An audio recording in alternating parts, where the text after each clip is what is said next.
दुनिया में कुछ ही जगहें ऐसी हैं जहां पर मच्छर नहीं मिलते हैं। ये जगहें अधिकांश रूप से शीत जगहें हैं जहां पर पूरे वर्ष ठंड रहती है। दोस्तों, इनमें से एक जगह थी आइसलैंड, लेकिन रिसेंटली आइसलैंड के अंदर भी दो मादा मच्छर और एक नर मच्छर पाया गया है। अब यार, मच्छर आइसलैंड मिल गया, क्या बड़ी बात हो गई? दोस्तों, एक बहुत ही बड़ी बात है।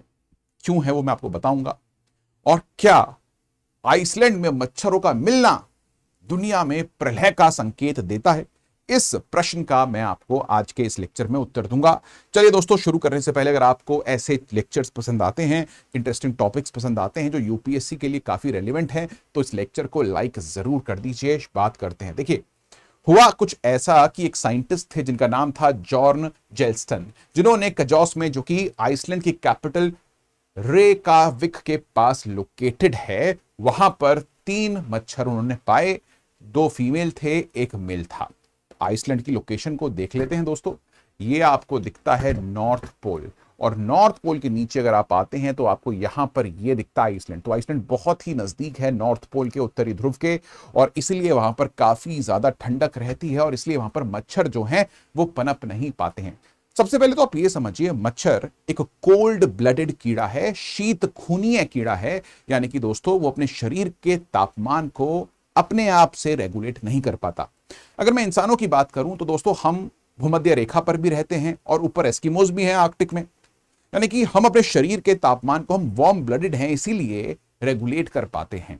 पसीना निकलता है, पसीने से हमारी शरीर ठंडा होता है, या हमारा शरीर खाने को पचाता है और गर्मी प्रोड्यूस करता है कैलोरीज बर्न कर कर, और हम अपने शरीर की ऊर्जा को और ऊष्मा को, दोनों को रेगुलेट कर पाते हैं।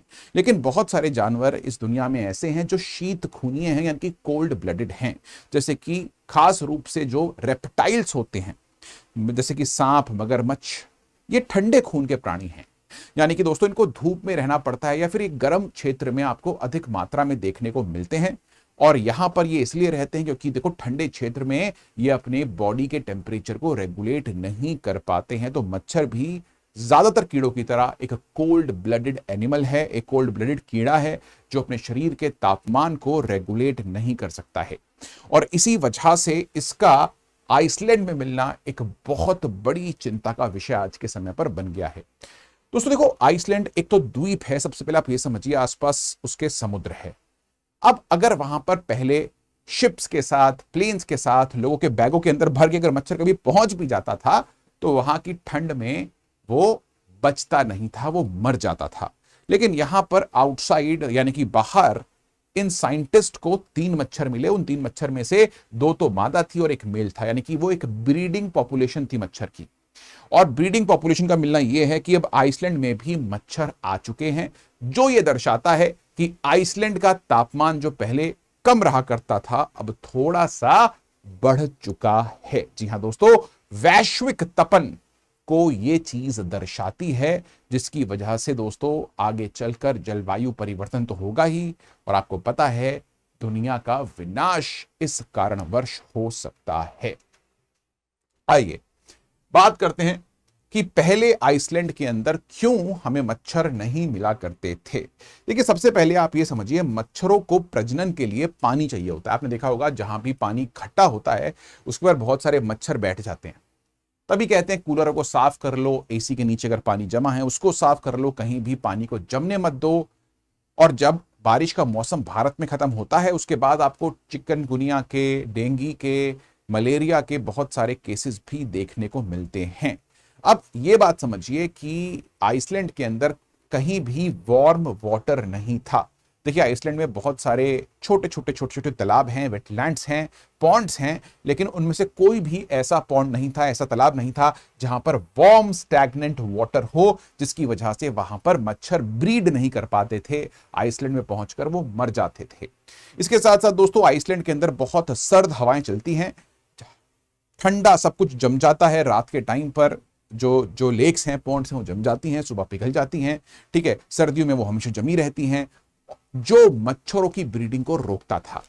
इसके साथ साथ दोस्तों, जो आइसलैंड है वो एक द्वीप है, एक ज्योग्राफिक आइसोलेशन भी आपको वहां पर देखने को मिलता है। और वहां तक मच्छरों का पहुंचना बहुत ही मुश्किल है, ये बात आप समझिए। लेकिन आज मच्छर वहां भी पहुंच चुका है और वहां जाकर सक्सेसफुली ब्रीड भी कर रहा है। ऐसा भी हो सकता है कि शायद जो मच्छर है वो मेरे भाई सर्दियों में मर जाए, वहां पर अगले साल दोबारा कहीं से वापस आ जाए। देखिए 2025 का जो वर्ष रहा है आइसलैंड के लिए, जो ये गर्मियों का मौसम रहा है आइसलैंड के लिए, वो सबसे ज्यादा गर्म मौसम रहा है। आइसलैंड में कंसिस्टेंटली तापमान 20 डिग्री सेल्सियस के ऊपर गया है, जो वहां के लिए असामान्य है। अगर देखो दिल्ली के अंदर तापमान -5 -10 डिग्री सेल्सियस पहुंच जाए तो इतनी ठंड दिल्ली में पड़ना असामान्य होगा दिल्ली के लिए, क्योंकि दिल्ली में सर्दियों में मौसम 0 डिग्री 1 डिग्री तक ही जाता है मिनिमम। लेकिन अगर बहुत ज्यादा कम तापमान हो जाए तो दिल्ली के लिए असामान्य। इसी तरीके से आइसलैंड जो बिल्कुल नॉर्थ पोल के नीचे स्थित है दोस्तों, वहां पर भी इतने गर्म तापमान बहुत ही ज्यादा मुश्किल थे। जी हां, ये समझिए आने। तो 20 डिग्री से ऊपर के तापमान आइसलैंड के लिए असामान्य थे और इस बार की गर्मियों में आइसलैंड में आपको इस प्रकार के उच्च तापमान देखने को मिले, जिसकी वजह से आपको वहां पर एक ब्रीडिंग पॉपुलेशन, कुछ थोड़े बहुत मच्छर देखने को मिले। देखिए इसे भी सोचिए कि 3 मच्छर हमें अभी तक मिले हैं, अगर 3 मिले हैं तो होंगे कितने? भाई ये मेरा रूल है, अगर मैं सो रहा हूं और सोने से पहले मुझे मेरे कमरे में 5-6 मच्छर उड़ते हुए दिख रहे हैं, तो मुझे पता है कम से कम भी नहीं तो उसके 3 गुना मच्छर छुपे बैठे होंगे। तो इसलिए छिड़काव करो, आधे घंटे के लिए कमरे के बाहर जाओ और उसके बाद जब मच्छर मर जाए तो आके सो, नहीं तो रात को मच्छर भिन भिन भिन करेंगे। तो मेरा रूल तो भाई ये कहता है कि जितने आपको मच्छर दिख रहे हैं पीछे छुपे हुए उससे ज्यादा होंगे। तो 3 मच्छर अभी हमें मिले हैं और भी मच्छर वहां पर होंगे। लेकिन सबसे इंपॉर्टेंट बात यह है कि ये दिखाता है कि किस तरीके से समय के साथ दोस्तों हमारे पूरे विश्व का औसत तापमान धीरे धीरे बढ़ता जा रहा है, जिसके पीछे सबसे बड़ा कारण है ग्रीन हाउस गैसों का उत्सर्जन। जी हां दोस्तों, जब से इंडस्ट्रियल रेवोल्यूशन आया है ब्रिटेन में, तब से लेके अब तक हम लाखों टन, करोड़ों टन कार्बन डाइऑक्साइड को उत्सर्जित कर चुके हैं हमारे वायुमंडल में। और ये जो कार्बन डाइऑक्साइड है, ये सूरज से आती हुई जो प्रकाश होता है उसको सीधे रूप से अवशोषित नहीं करता है। सबसे पहले जब सूरज की किरणें हमारे पृथ्वी के सतह पर पड़ती है तो हमारी पृथ्वी की सतह इसको अवशोषित करती है और उसके बाद पार्थिव विकिरण के रूप में दोबारा से इंफ्रारेड रेडिएशन छोड़ती है। अभी जो कार्बन डाइऑक्साइड है ये ग्रीन हाउस गैस है, ये इसी पार्थिव विकिरण को अवशोषित करता है और हमारे वायुमंडल को गर्म करता है। और दोस्तों आखिरी 200 सालों से धीरे धीरे धीरे धीरे अगर आप कार्बन डाइऑक्साइड की सांद्रता की बात करें तो वो लगभग 2 गुना हो चुकी है, 1.5 से 2 गुना हो चुकी है हमारे वायुमंडल में। आज से 200 साल पहले कहा जाता है कि 0.025% थी कार्बन डाइऑक्साइड की सांद्रता हमारे वायुमंडल में। आज वो 0.004% हो चुकी है दोस्तों, 0.04, सॉरी। ठीक है, तो ये चीज आप समझिए कि जो सांद्रता है कार्बन डाइऑक्साइड की वो किस तरीके से बढ़ी है और इस बढ़ने की वजह से ही तापमान जो है वो आपको बढ़ते हुए नजर आ रहे हैं। अब दोस्तों आईपीसीसी जो है वो ये कहता है कि अगर सांद्रता इसी प्रकार से कार्बन डाइऑक्साइड की बढ़ती रही तो आने वाले 100 सालों में, यानी कि 2100 तक हमारी पृथ्वी का औसत तापमान 1.5 से 2 डिग्री सेल्सियस और बढ़ सकता है। और तापमान अगर इतना बढ़ गया तो क्या होगा? जी हां दोस्तों, जो पोलर आइस कैप्स हैं वो पिघलनी शुरू हो जाएंगी। ध्रुवों पर जितने भी ग्लेशियर्स हैं वो बहुत अधिक मात्रा में पिघलेंगे, जिसकी वजह से क्या होगा?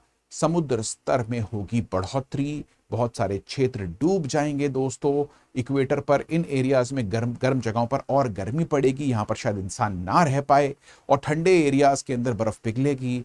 तो ऐसा कहा जा रहा है कि जब क्लाइमेट चेंज हकीकत में होगा, वास्तविकता में होगा, तो लोग दक्षिण से उत्तर की तरफ माइग्रेट करेंगे अपनी जान बचाने के लिए, क्योंकि यहां पर इतनी गर्मी के कारण फार्मिंग पॉसिबल नहीं होगी। न्यू फार्मलैंड्स खुलेंगे नॉर्थ एरियाज में और साउथ एरियाज में, ऐसा कहा जा रहा है। पता नहीं क्या होगा, we don't know about it, लेकिन दोस्तों ये एक चिंता का विषय जरूर है। और आइसलैंड में मच्छर मिलना क्लाइमेट चेंज को दर्शाता है। और हम सबको मिलकर दोस्तों 21वीं सदी तक, जो वर्ष 2100 है, तब तक तापमान को 1.5 डिग्री सेल्सियस तक रोक कर रखना है, क्योंकि उससे ऊपर अगर तापमान बढ़ा तो पृथ्वी के इकोसिस्टम में ऐसे बदलाव आएंगे जो जीवन के लिए सही नहीं होंगे। दोस्तों, इसी के साथ इस लेक्चर को खत्म करते हैं। बताइएगा आपको ये लेक्चर कैसा लगा और इस लेक्चर को लाइक जरूर कीजिए।